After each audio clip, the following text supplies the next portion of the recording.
Welcome to the Murrow Symposium. Thank you for joining us for the sports communication panel today. We have a lot of great topics that we want to discuss with you, and so I want to jump right in and get started. You'll see we have 5 panel members here, and I'm going to let each person introduce themselves because they all have great stories to tell. We have a variety of topics we want to discuss, from maybe the evolution of sports and kind of their experiences with it, maybe talking about what's driving sports content, and perhaps we'll have time to continue looking at who maintains control of sports journalism. But what we really want to do is give participants an opportunity to ask questions. So we'll save some time for that at the end as well. But first, I would like to introduce the panel and then let them say a little bit about themselves. So I think we'll start with a Murrow graduate, an AP sports writer, and a 2021 inductee into the Hall of Achievement here at Murrow College. Janie McCauley, thank you for joining us. Thank you. I'm honored to be here with some esteemed colleagues who Jim Moore took me kind of, he watched out for me when I moved to big Seattle, from going from Leavenworth, Washington to Pullman to Spokane, and then I was covering Husky football on the other side, and some Sonics and some Mariners, and Jim was and even when he came over to Pullman, he was always a mentor and a friend. And Cindy has done the same thing whenever we cross paths. So I think we have Chris, I haven't known as well. And this is a great group. I'm honored to be with all of you, and just think back to the experience I got being in Pullman, and nobody wanted to, the big Seattle papers didn't always spend the money to come to Pullman, and the Boise paper wouldn't come to Moscow, Idaho. And so I just worked for whoever needed me. And sometimes it was helping Jim or the Seattle PI, or sometimes it was great. And I'm proud of my Washington roots. I've been in California almost 19 years now, which seems incredible, but I was honored to go to Washington State. I got good advice from Miles Turnbull, who is the late publisher of the Little Leavenworth Echo in my town, and then a lot of wonderful experience from the Wenatchee World right early on in my college years. And so Rufus Woods in Wenatchee was always a supportive one of Washington State. And so I'm grateful to be with this group, and thanks for having me, Wendy. Thank you. We also have another well-known Coug here on the panel. A lot of you know her from ESPN, from the Pac-12 Network. We have Cindy Brunson with us today. Thanks for having me so much, Wendy. I really appreciate it. Hey, go Cougs, everybody. I am Cindy Brunson, proud graduate of Washington State's Murrow College in 1996. Had a couple of local television jobs at KHQ Spokane and then KATU TV Portland. And then I went to ESPN, and I was there for 13 years, hosted my first edition of SportsCenter in February of 2001. I was the first biracial woman to host SportsCenter. Very proud of that. And that very night, I happened to be seated alongside my future husband. Didn't know it at the time, but it worked out pretty well, Steve Berthiaume. And he is why I am in the state of Arizona now. He is the television voice of the Arizona Diamondbacks for play-by-play. And that's why we left ESPN after 13 years and moved west. It's been amazing. After ESPN, I got a phone call from Pac-12 Network, and I have become a TV play-by-play voice for women's basketball, softball, and a sideline reporter for football and basketball. So that is me in a nutshell. I am a blind squirrel who keeps finding nuts. Thank you, Cindy.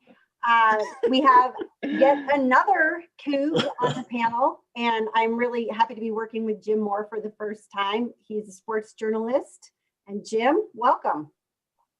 Well, thanks for having me. And yeah, Cindy, you're not the only blind squirrel out there. I'm honored and privileged to be on this panel. I'm really looking forward to it. I think it's going to be fun. And, more than anything else, I could tell you about my career. It's mostly in the rearview mirror now. I most recently worked at 710 ESPN Seattle, and I worked there for 10 years. After I worked at the Seattle Post and intelligencer. And if you guys are students there at WSU, you maybe don't even remember that Seattle had two newspapers back in the day. It went out of business in 2009, but I spent 26 years there as a sports writer covering the Sonics, and the Sonics are gone too. But hopefully they'll be coming back soon. But I covered golf, covered the Cougs. I covered a lot of different things there, and then turned it into a sports radio career that I have no idea. I was a newspaper guy on the radio, felt fortunate to have the job for 10 years, got laid off in November, and now I'm trying to figure out whether I'm unemployed or retired or a little of both.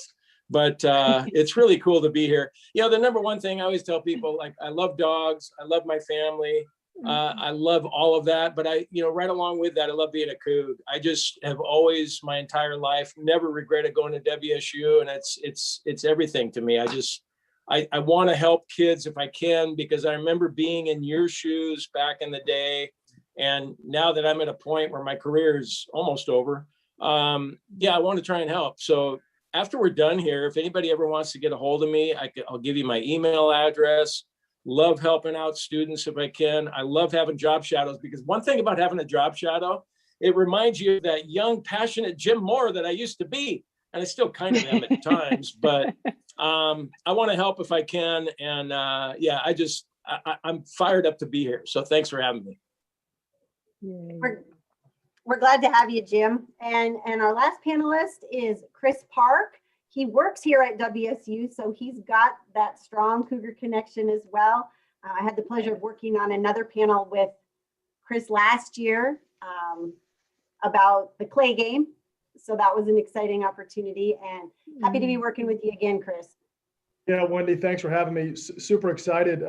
Funny story, growing up, I wanted to be a sports broadcaster. I wanted to be a journalist. I remember as a kid with your little cassette tapes and a little microphone, pretending to do play-by-play or pretending to be Mel Allen on This Week in Baseball. That was the show you watched before Sports Center and cable news. So to have the job I have today as the Deputy AD for External Relations, and to get to work with our communications team, our marketing team, our social media and creative teams every single day.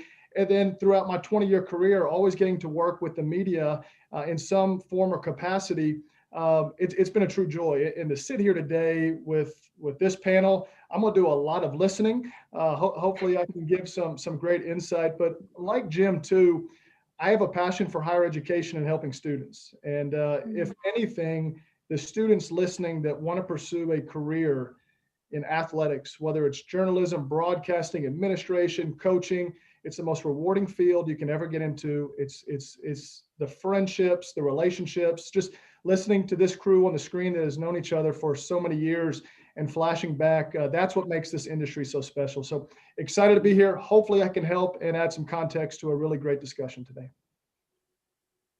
Thank you, Chris. I was so excited to get started working with this panel and all these wonderful individuals that I probably broke panel moderating rule number one, which was I didn't introduce myself. So I'm Wendy Raney. I am an instructor at Washington State University. I teach journalism classes here at Murrow, and my favorite are the sports journalism classes that I teach. And teaching those classes is what has brought me the opportunity to get to know these panel members. So I'm really grateful for that opportunity. And I think we'll just get started and start talking about the evolution of sports journalism and what you have seen change, what's changed in recent years, not just in the last year, but over time. And I think, Jim, as you kind of alluded to a little bit of that in your opening. Why don't we start with you? Well, yeah, it's certainly changed. And, one of the things I want to bring up is I'm trying to figure out, and I had a hard time with it at the radio station, just trying to figure out what types of stories to write. And when I was, it's changed so much from when I used to cover the Sonics. I covered the Sonics back in the 90s. So I followed some really good teams. They made it to the NBA finals in 1996. So it was a lot of fun. But, back then, and I'm curious to hear what Janie and Cindy have to say about this, but back then, you had better. You mean access. other than why couldn't Nate McMillan be healthy? You want to hear more than that? Yeah, you remember that. Yeah, you remember that. That was a big deal. People didn't really understand that. Oh. if you didn't follow the Sonics back then, you'd look at it and you go, Nate McMillan, his stats aren't that great, but he was one of those glue guys that they really missed having. And I really thought they were going to come back from that 3-0 deficit when they went back to Chicago. But yeah, that Nate McMillan injury was a big deal. But, you know, it's harder to get stories of your own now, it appears to me. And back when I was covering a team, you could have personal relationships to a point because you wanted it to remain objective. You didn't want to get too close to who you were covering, but it seemed like you could find stories, you could find things that people weren't writing about. And now I've noticed, and then especially this last year, everything's a Zoom meeting or a Microsoft Teams meeting that you're having with players.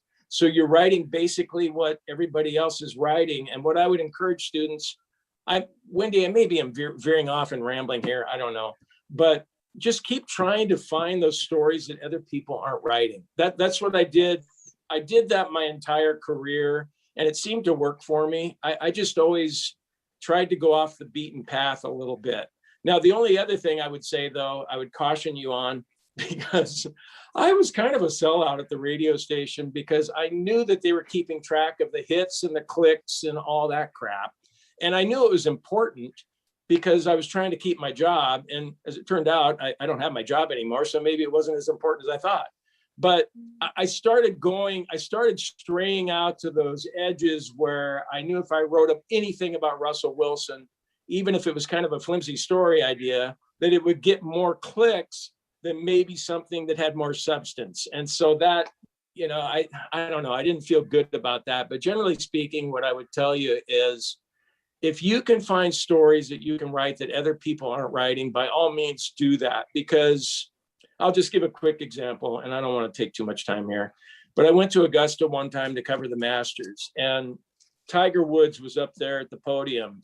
And I knew everybody was going to be writing about Tiger Woods and how he was going to dominate at Augusta, and gee, Tiger, golf this, golf that. I sat in the front row, and I remember sitting there and I was so nervous because I thought, God, Jim, are you really going to ask Tiger Woods about his dogs? And I was telling myself, yeah, Jim, you can do it. You can do it. Nice. So when it was my turn to ask questions, I just said, hey, Tiger, can you tell me about your dogs? And I remember looking around the room at everybody else in the room, looking at me like, who's this idiot in the front row asking Tiger about his dogs? But I just thought, you know, the heck with it. I'm going to write something that no one else here is writing.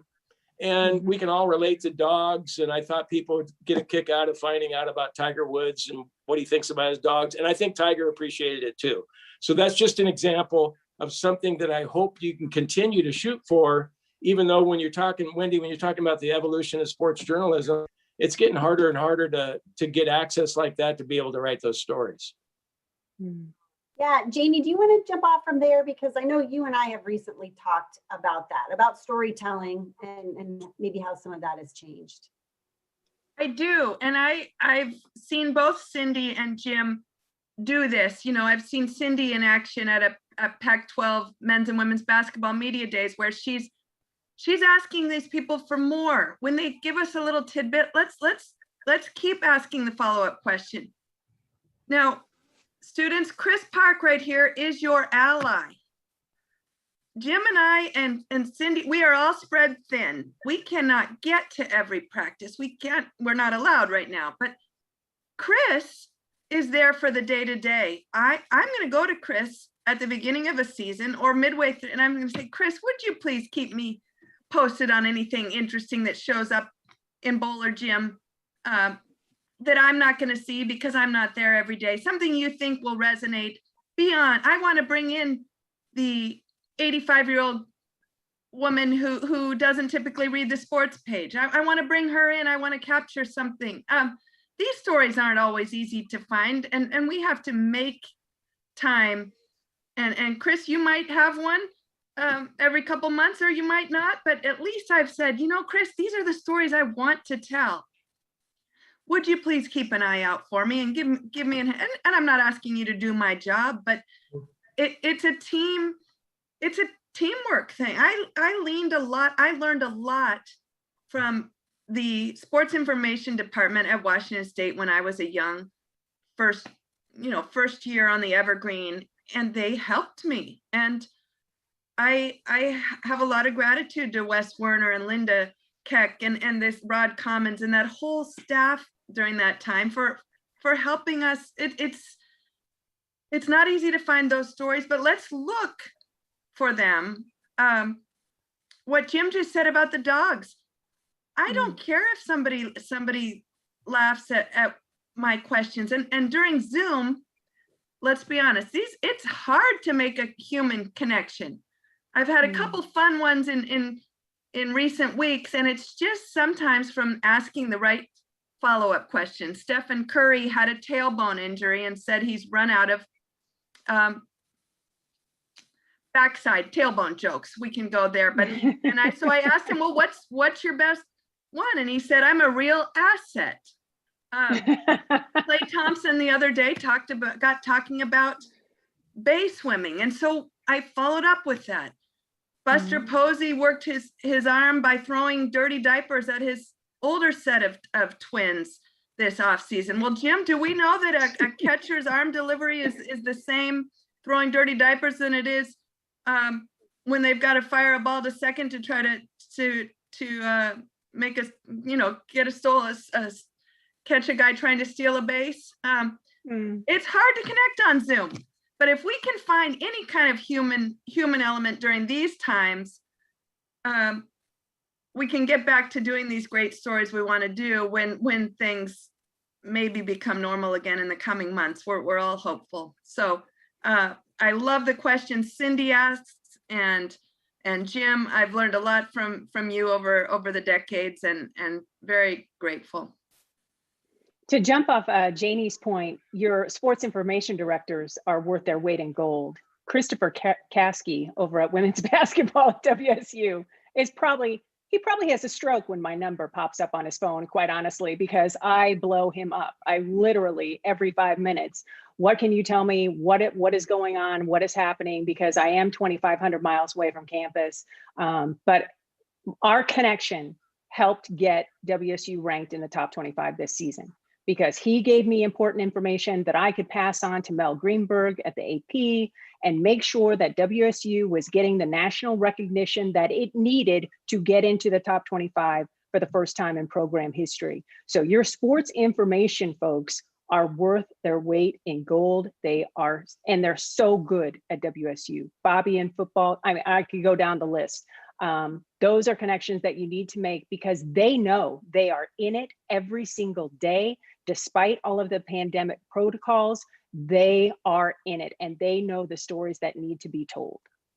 Yeah, Cindy, you guys bring up a great point about building relationships. And I think back to being a young graduate student worker at Kyle Field at Texas A&M in 2001. And I had the lowly job of printing off score sheets. And at the quarter break, I would run up and down the press box along press row.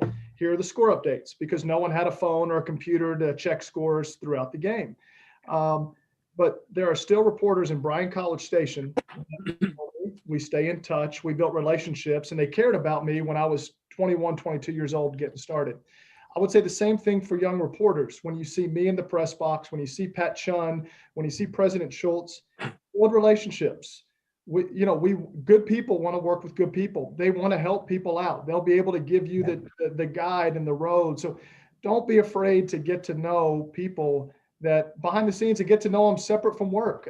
Learn about their families, learn about their children, have that human connection, because those relationships go a long way. And I think it helps journalists be better journalists when they know how to ask Chris or Pat or the president the right questions, because they have a relationship with them. Following up on that, what Chris just said real quick is, we aren't the experts. The experts are the coaches and the players. I don't want to pretend to be an expert. I am an observer, a trained observer who knows sports, but I have not stood in against a 100-mile-per-hour fastball coming at my head. And so the tone of our approach with Chris, with the people we're covering and are building our relationships, is really important. And Cindy always takes that tone. And in watching Cindy work, she does not pretend to be a know-it-all. And the way we conduct ourselves if I'm second guessing why Jim put a certain relief pitcher in the 7th inning, and I'm saying it in a way as, Jim, why'd you do this? Why didn't you do that? Rather than, oh, Cindy, what went into your decision to go with this pitcher in the 7th inning, and would you do that again? There's a huge difference in building a relationship with Chris and the president of the university and the star athlete by approaching it as if we are not the expert all the time. We know what we're doing, but we approach it in a thoughtful way, and that goes a long way with building relationships and trust. Yeah, it does. Let me just piggyback onto that. You mentioned know-it-alls, and it seemed to me that I worked with a lot of them there in sports radio, and I never really, I really never wanted to be one of those guys. And they gave me a hard time. You know, I got known for being the guy who would say I don't know a lot, and I just decided I'd rather say I don't know than to, you know, BS my way through it like I knew what I was talking about on something. So I appreciate what you're saying there, Janie. You know, when I covered the Sonics, I never really knew what they were running play-wise. I kind of get a kick out of it with football now. We're starting to talk more and more about, you know, gap integrity and coverage schemes and 5 technique and all these different things. And I would just sit there, even as a listener, even on our own show, where I would kind of glaze over after a while and think, oh man, I wonder when it's going to be my turn to talk and what I'm going to say. But anyway, that's it. You're right, though. I mean, it's a good way to build relationships. And Janie, you have a good way about asking questions and I think that's good advice for kids that are listening right now, because I was typically the guy that maybe wouldn't phrase it in such an appropriate way, and it got me in trouble at times. So take advice from Janie on that one and not me. All right. The good conversation. I love how you guys have stories to share and connections to make. Something that I have talked to some of you about in the last few weeks is what's driving the sports content right now. You know, we in our discussions prior to this panel talked a little bit about social media, how athletes are using their platforms. We talked about getting access to stories that no one else has and how you get those, you know, clicks on organizations' websites, some of these things that have come up already on the panel. What do you think is driving the content that consumers are? Everybody wants everybody wants to drive their own content and be in control of the message of the organization. That, I think, this biggest thing that has changed over the last 10 years, for instance, is every Major League Baseball team has their own website in addition to MLB.com. You can go down the laundry list for the NBA, the NHL, WNBA. Everybody wants to control their message. And it's another hurdle to get past, to get close to the athletes or the coaches or the GMs or owners to have that relationship. But I still think it's absolutely possible, and it offers up an opportunity to then work for that team. That wasn't an option really when I was coming up. It was go to cable television and get a job there. Now you can work for a team. You can be a content writer for digital for the Arizona Diamondbacks, and that wasn't a job that existed 15 years ago. So I think that's really cool, where they are trying to control the message, but it's also creating job opportunities at the same time, which I think has power. But to me, that's one of the biggest changes that I've seen, that you don't have to tune to ESPN to find out what the score is anymore. You can look on your phone and every single team is telling you what they want you to know about their organization. Yeah, it's kind of it's a tough one though, Cindy. What do you think about, like, because when I was in school and, we were always taught to be objective and, whenever you covered a team. Now that only went so far with me, because when I was covering the Sonics or the Seahawks or Mariners or high school or college or whatever, I was, whenever it came to the Cougs, I told myself I was never going to be objective when it came to the Cougs. And so I wasn't. I accomplished that career goal. There were some that I did, but that one I did accomplish. But yeah, I just wonder, when you're working for these team websites, you just kind of, I mean, it's great that you have a job, but you have to make sure that, I mean, I don't know. I'm wondering how I would have done with that. I probably would have been, it was kind of like, it was weird for me when I worked at the radio station because we were the flagship station for the Seahawks and the Mariners.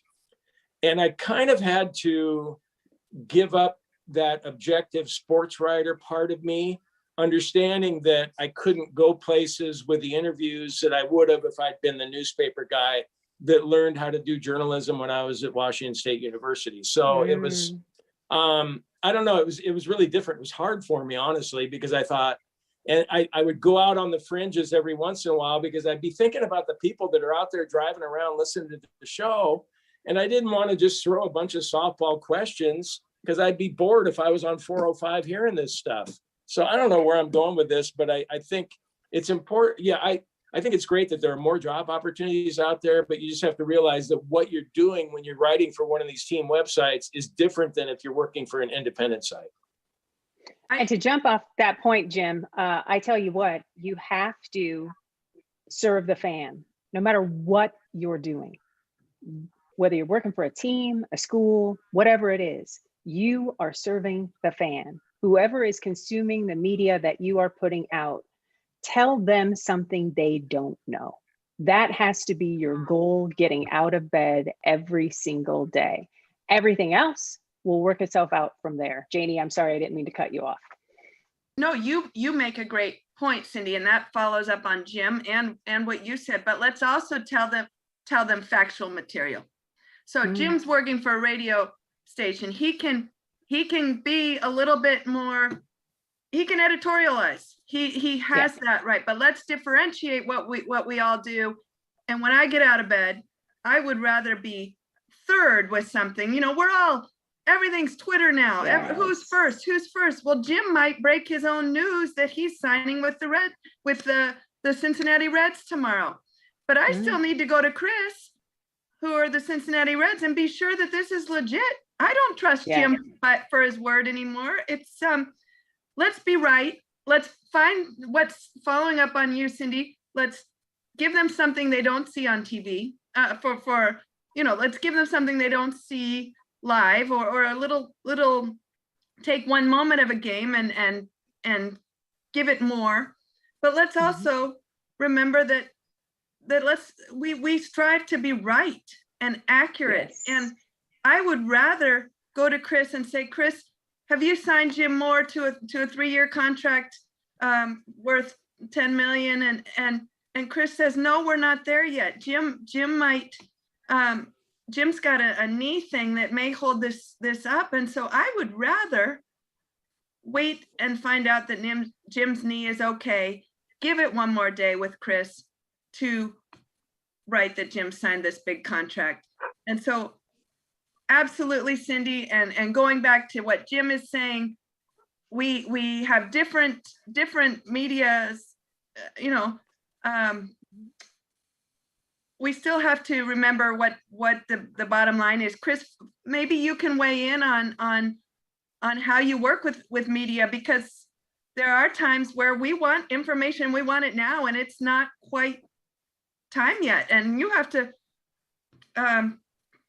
I want this information, but it's not, you're not quite there yet. And you've got to hold us off a bit before something, there are stories on campus that have been heartbreaking in the last couple of years that you've dealt with. And I'm sure those have been really difficult to and a balancing act with the media on when you've got a suicide or a situation on campus. It's not easy. Yeah, Janie, we live in the I need an answer right now society, okay? And every day, and it's not going back, okay? It's only going to get faster, right? We're not going to regress from that in society. At least I don't think so. But when the internal organization is dealing with a crisis, we've all been in crisis management situations. The answer doesn't come quickly. The best leaders put people together. They talk through it. They get the facts. They take a deep breath. They might sleep on it. That's what's happening behind the scenes. But I think there's so much pressure on journalists to not understand that is what is happening. We're not trying to hold a story. We're not trying to give the information. We're processing some really, really tough stuff in a complex organization. that in many times involves 18 to 22-year-old people's lives and their futures. But society wants the answer yesterday. They want it right now. They want to see it on Twitter and social media. So it's a real balancing act. And I go back to relationships and being able to take Janie your phone call and say, Janie, we're close, but this is hard stuff. And trust us here. You'll see something tomorrow morning. Because the behind the scenes meetings, whether it's hiring a coach in a hotel room, in Phoenix, Arizona, or having the late night conversations at the president's home about maybe a challenging situation, these are tough conversations. And you want to get it right, and you want to do justice for the situation. And I go back to growing up and reading the newspaper every morning. And I think one element of journalism that is gone is just the beat writer that just told you what happened in the game. I mean, that's gone. Everyone gets to watch the game on TV, or they follow along on social media, every play or every highlight. So growing up, you had who wrote about the game, and then you had your editorial columnists that told you what they thought about the game. I feel like there's now a blend of that, and that's okay, because to Cindy's earlier point, you've got to cover what your niche is and what you're trying to do. So as an administrator, I don't get upset when a journalist gives their thought as to what they thought shouldn't have happened in the game. That's okay, because they just can't tell you that the Cougs won 41-0, because everybody already knows that. So it's constantly evolving. And as an administrator, if you live in the past and get upset about that, then you're not living in reality right now. Can you pass And that to along Chris's to Bill point, Stevens? Bill Stevens pull. Nice job, Jim. No, to Oh, follow up hey, on, you know what? on Chris's Oh, point I'm sorry. though, Go ahead, Cindy. seriously. Go Oh ahead. no, just real quick. Chris brought up a great point. I'm somebody that will stand on the football sideline. I haven't done it with Rolo yet. I look forward to that. And will push Bobby, give me something now, give me something now. But I have also learned through a wealth of experience, if there isn't anything now, it's okay to say, this is what we're working on. This is what we're hearing. We are waiting for confirmation. And that's your story. You can forward the story without having something tangible. You're in it. It's fluid, and that's okay to make that part of the reporting process. You don't have to be first with it, and you're going to be more accurate with it when it does land. Yeah, the only so if I can clarify why I took a shot at Bill Stevens, I love Bill, but I go back because you hate tennis. No, I just remember in the past, that Bill would give me a hard time on occasion for something I wrote. And I looked at him and I'd go, Bill, I'll write 495 positive stories about the Cougs and what's going on over here. And I write 5 that you're not happy about. And he goes, yeah, those are the 5 that I'm really unhappy at. So it was just kind of a running joke. And he's a good guy. And I appreciate, what he's doing over there. And it's a tough job running that whole operation too. But just again, like what you guys are saying, it's so important to be right. It's more important than getting the scoop and being first. It really is. And I think as a sports writer, I got caught up in that. You didn't want to get beat like when I was covering the Sonics. I didn't want to get beat by Mike Kahn at the News Tribune in Tacoma or Glenn Nelson at the Seattle Times. We were all traveling together. We were friends, but I certainly didn't want to get beat. But worse than getting beat was if you went with a story that wasn't true. And I think it's really important to editors and a lot of different people in the business, but I might be wrong. Cindy, correct me if I'm wrong about this. Janie, Chris, Wendy, you can all correct me because I'm wrong a lot. But I just, if you took 100 people and you said, hey, where'd you hear about Russell Wilson signing that new contract from? I'll bet you'd get some people saying, oh, I heard that from the Seattle Times. Oh, I heard that from Seahawks.com. Oh, I heard that from King TV. So, I mean, as important as it seems to be in the business, I think the people that are consuming it don't really even know where it comes from anyway. It might be just me saying this because I didn't have that many scoops in my career. So in line with this conversation about what drives the content, there are a few questions in the chat related to the treatment of women versus men at the NCAA tournament. And that story was initially driven by a player.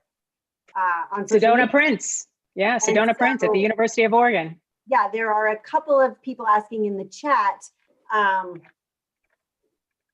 they'd love to see you share your initial thoughts on when that photo popped up. How do you as communication professionals make sure not to treat women's stories as less than men? Both of those questions related to that scenario. Well, I buy a bra, so I'm never going to treat a woman's story as less than, ever. Was I surprised by the pictures that were coming out of San Antonio? No, sadly, I was not.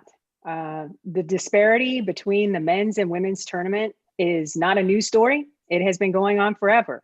We will crown a champion in San Antonio, and again, the champion's organizational school will not receive a check. The men's will, but the women's won't. Baylor is the last champion in women's basketball in 2019. Baylor University did not get a check. Whoever wins, maybe it's Gonzaga in the men's side, Gonzaga will get a very big fat check. That is where the inequity starts, and it just goes down the line from there. I think all of this exposure this season in particular, with big heavy hitting names like Jay Billis at SportsCenter, just driving a nail in Mark Emmert's coffin every single opportunity he gets, is going to create some change, but we still have a long way to go to get to true equity in the spirit of Title IX in women's college basketball in particular. There's another question in the chat about women in sports. And so we have a student, I think she's a graduate now, asking, how do you navigate sports journalism as women? To Janie and Cindy, and also to Jim and Chris, is there anything that you're doing or that you've done to make women or other marginalized people feel more comfortable working in that environment? Well, I'll just start with the times that I worked with women's sports, and it was kind of funny to me because two of my favorite things that I did in 26 years as a sports writer at the Post-Intelligencer, after the NBA Finals in '96, I quit covering the Sonics, and I can't remember if it was a mutual decision with the sports editor and me or what, but I ended up covering women's basketball, and I covered. There was a team in Seattle called the Rain, and they played for the American Basketball League, and then I also covered the Husky women's team, and I think Chris Gobrecht was the coach then. And then I also, for about 8 or 10 years, I covered a golf tournament down at Meridian Valley in Kent, the Safeco Classic. And if you were to ask me, what were some of the favorite things you covered? I don't know, it was more fun. It was more fun covering those events than almost like covering the Sonics. And people would say to me, gee, Jim, was it a come down for you to go from the NBA Finals to going to cover Husky women's basketball? And I would always say, no, because everybody was so welcoming and great to deal with. And, part of the thing about being a sports writer after a while, sometimes when you went in the locker room, I got sick of the condescending, oh God, there's the reporter guy, needing me to answer some questions again. And I get it, but it was part of our job. We had to be in there. But I never felt that way when I covered women's sports. I mean, everybody was just so welcoming and happy. And I don't know. I don't know what that's adding to the conversation here. But when I think about the times that I was covering, women's sports, it seemed like it was a lot more cordial and happy than some of the times when I was in men's locker rooms where it was testy at times. You're not wrong, Jim. That exists. It is true. I feel a responsibility as a woman to cover women's sports well and carve out the time. And I do. I carve out the time to tell these stories, and that means a lot to the people such as Chris, who are working in an athletic department. I have gone out of my way to make those stories happen. And that has led to some stories that aren't the ones that are being, going back to Jim's point and Cindy about telling the stories that others aren't doing. A former Cal coach, Lindsay Gottlieb, now on the staff of the Cleveland Cavaliers, had me in the room when she put a slideshow announcing to her team that she was pregnant and they were getting a little baby sibling. I mean, it was so by telling these stories, it goes back to Chris's point on building relationships. We are showing that we care, and we can show that we care. Jim sort of touched on the fine line of building relationships with the people we cover, where you can ask them about their families. You can get to know them in a personable way that shows you care. It doesn't mean that I'm going out to have a glass of wine with these people every night. Maybe on occasion we get to do something socially, not very often, but there's still a trust and a relationship that Cindy knows when she's, has a bad game, that I will have to ask her some hard questions. And that goes back to building the relationships, and by showing we care and doing these stories that are impactful, we have to do them. And I do care as a woman. I've been an athlete who's been injured. We also can have some empathy, right? Jim, your golf game may not be what it used to be. And you can have some empathy for the golfer who's struggling as he's in the later stages of his career. Cindy and I probably don't shoot the way we used to, or I don't play tennis the way I did when I was at Washington State. And we can just know that sometimes people are going through something, and we have to remember there is more to every story than just what we're seeing. That's a little bit off topic, but remember, maybe Chris was up all night with a sick dog. Maybe Cindy's uncle is struggling with a health crisis, and she's not in her top form today. If we think like that, we can get to these stories and show that we care and have compassion and empathy, because we don't always have all the information that we would need to know what somebody is going through. And that's in life too, right? When I wonder what Wendy's been through the last month, I don't know. And we've all probably had a challenge during this last year of COVID. My youngest daughter has struggled mightily, and it's been really hard. And Cindy didn't know that, but now she does. And maybe that's something that she follows up with me on. Or maybe I ask Jim, what his family has gone through in the past year. That's us showing we care, and we can do that. And that leads to better stories. And it goes back to the point of building trust and relationships, because all of that stuff goes into what we do. And especially if we want to do this for a long time, these relationships last decades. I would just add, practice what you preach. Bill Thornton, the president of the Chamber of Commerce in Fort Worth, but a former offensive coordinator for Jim Wacker at TCU, gave me a shot. He found me an internship at TCU where I cleaned out closets. I thank him every time I get a new job. I give him a call or send him a note. It is hypocritical of me when a young student comes by and says, "Mr. Park, can you help me with my resume? Hey, how can you connect me with Cindy? I want to go get into broadcast journalism."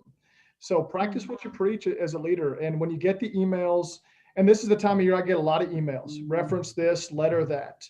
And there's a lot of times where I'm like, but I got to remember, I was in that spot and I told Cindy or Janie or Jim, I got your back. I'll help you any way you can. So stay up that extra hour, knock out the letter of reference. And I'm going to tell everybody this that's listening. In my 20 years doing this, and it's all been in higher education, I've been more impressed with young women coming up in our field than the men in terms of internships, grinding, putting in the extra work. What do I need to do to get that next job? By far and above, it's been young women in higher education. I think we have a generation of future leaders coming up in the next 10 years that will blow everyone's socks off, because I don't know when that shifted in our industry, but our best young student workers have been young women, whether it's in creative, in marketing, and communications. So really proud of whatever that shift was. And it's probably because of Cindy and Janie and Wendy just being leaders in their field and encouraging young women to go do this. This isn't a all guys kind of deal anymore. And but practice what you preach, stay up the extra hour, make the phone call, send the text, try to help somebody get that first job or internship. And students, Chris, I love that is changing. Oh, go ahead, Janie. When Chris does that for you, when Cindy does that for you, when Wendy does that for you, when Jim does that for you, please thank them, and not over text message. I'm old school, and I'm old school, and I believe in a proper thank you note, and that's really goes a long way. If Chris stays up to do that, then remember that, and remember that we are all busy, and Cindy takes an hour out of her day to do that. Cindy, thank you. I will call you, and I'll follow up with a proper note. I know it's old school, but let's remember that.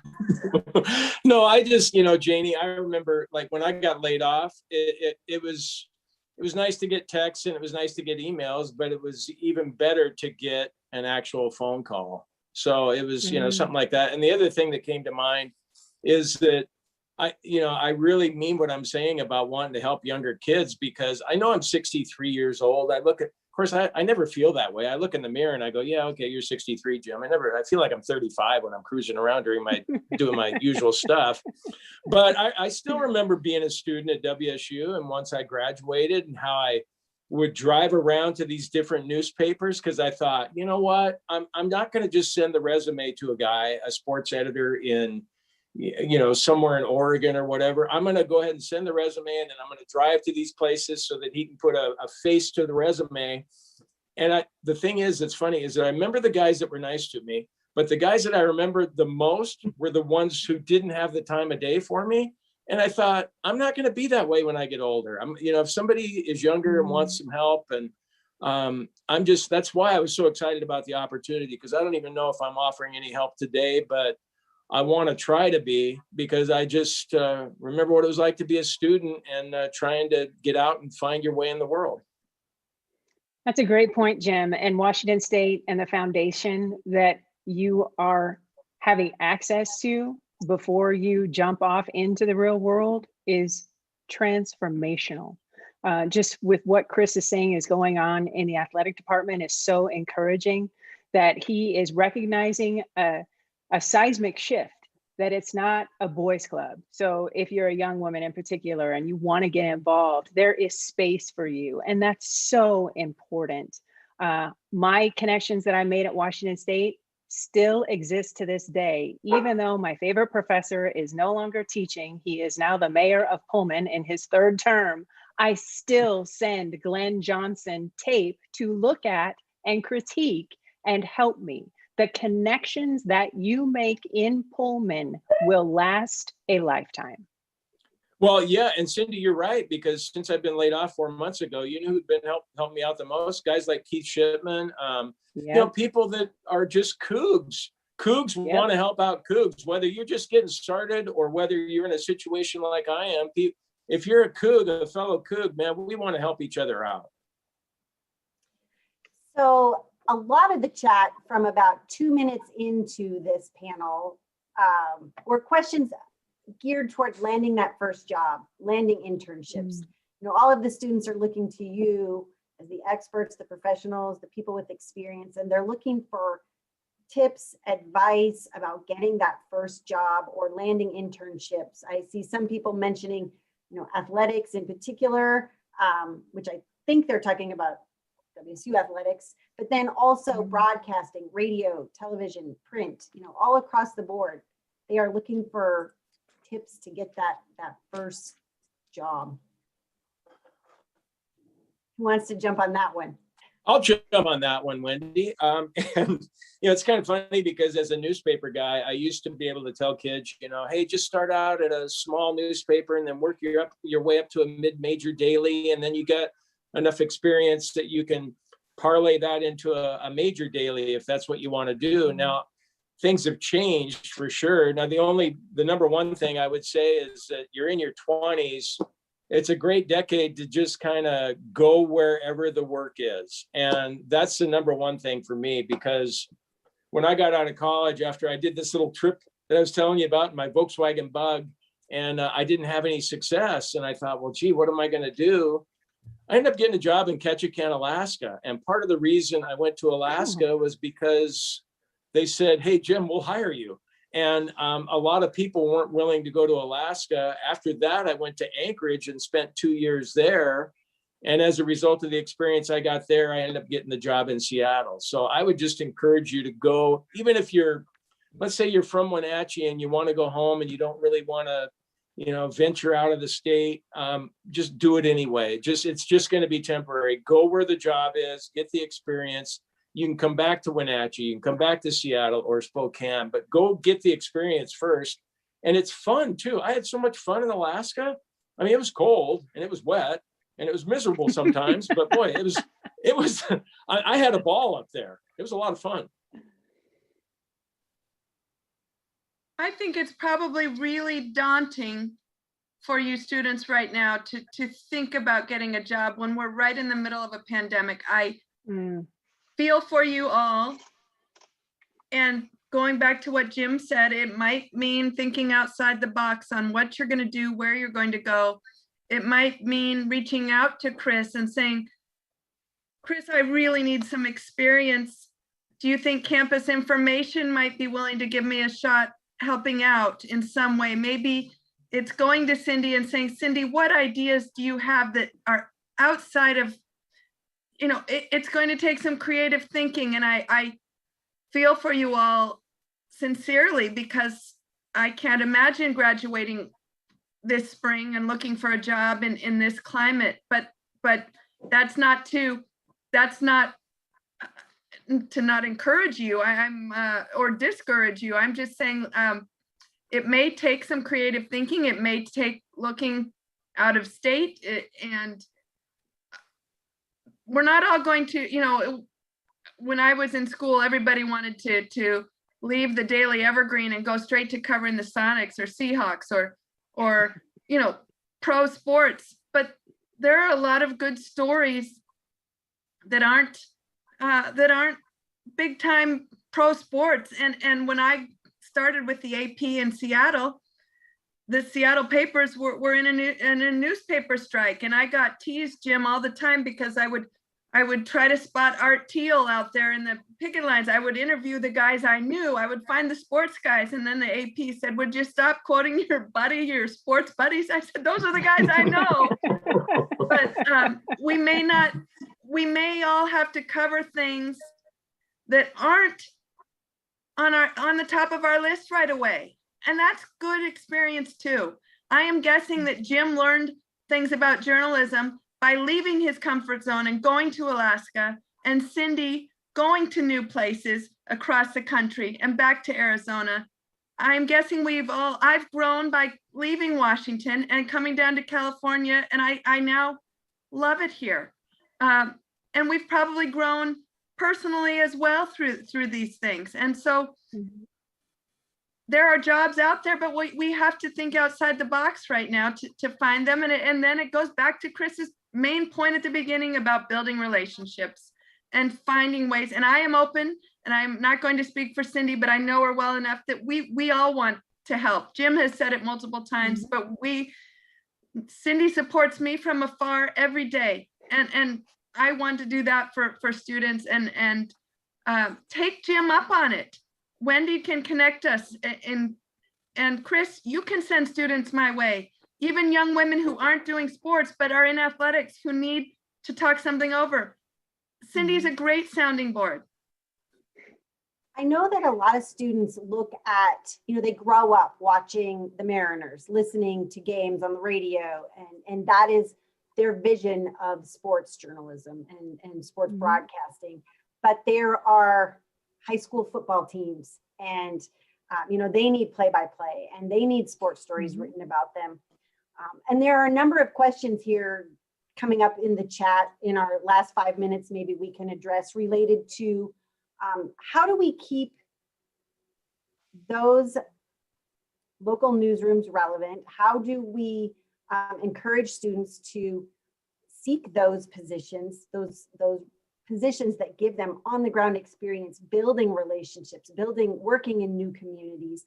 What advice do you have to them related to that? Take any internship that comes up. It doesn't matter what it is or where it is or if it's what you want to do. My first internship was at the NBC affiliate in Spokane, Washington. I was a sports intern and I was hired to do weekend weather off of that internship. I turned that weather job into a reporting job, and then into an anchor job, and then into my next job in Portland. You have to get in the door. It doesn't matter for what, because you can pivot once you are in the door. And my biggest piece of advice is outwork everybody around you. Be the first person to report and the last person to leave. And like Chris said, those relationships are so important. There was a janitor at KHQ who was a lovely man, and I always said hello. I always asked him about his kids. I got to know him a little bit.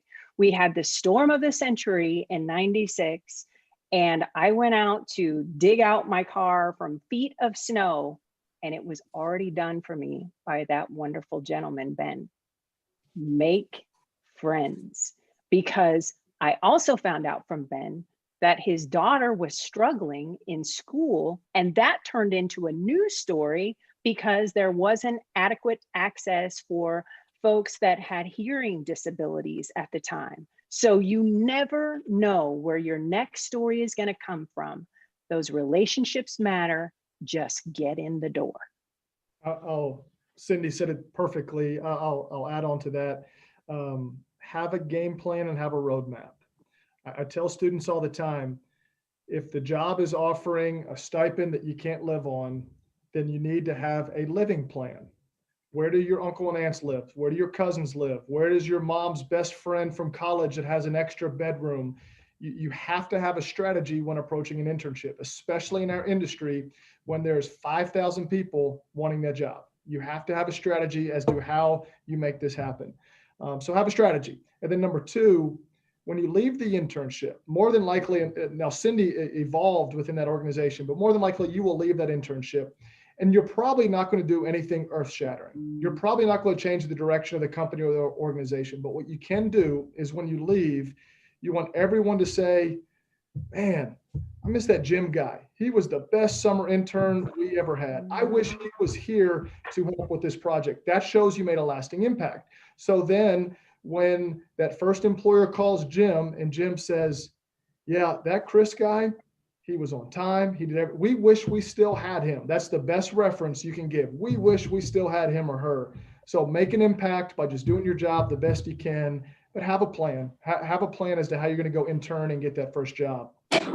Yeah, and the other part of that, Chris, is when you talk about money, I didn't care how much money I was going to make when I went to Ketchikan or Anchorage. I really didn't. I know I'm old and everything, but I go back to my first job and I was making $215 a week, and I remember and I didn't care because I just was so grateful to have the job and a chance to gain the experience that would lead me to where I wanted to go, which was coming back and working in Seattle at the newspaper here. But I still remember the day that he called me in about a month or two after I was there, and he gave me a raise to $235 a week. And I just, I walked out of there thinking, man, I'm on top of the world. I got a $20 a week raise. But yeah, just don't let money be. I know money is going to be an issue, but don't let it be. At least when you're starting out, don't worry about it. Just, try and make it work.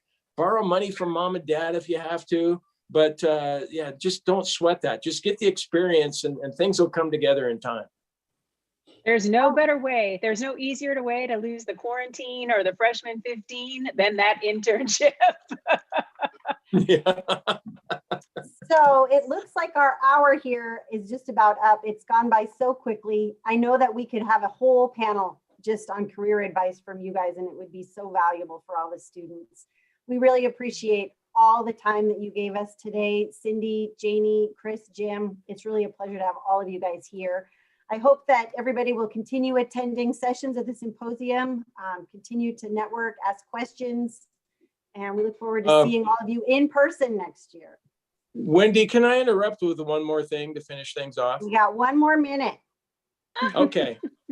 Alexa, can you play the Washington State University fight song? Here's Washington State Fight Song by Washington State University on Amazon Music. Ready? We're going to sing. Fight for Washington State. Victory. We're gonna win this game for Crimson and Gray. Best in the West, you know we'll all do our best. So on till the end. Honor and So so fight for Washington State and victory. W A S S H I I N N G G T T O N N S T T A A T T E E C O U G S. S. Go Cougs! Thank you, everyone. Enjoy the rest of your day. Thank you.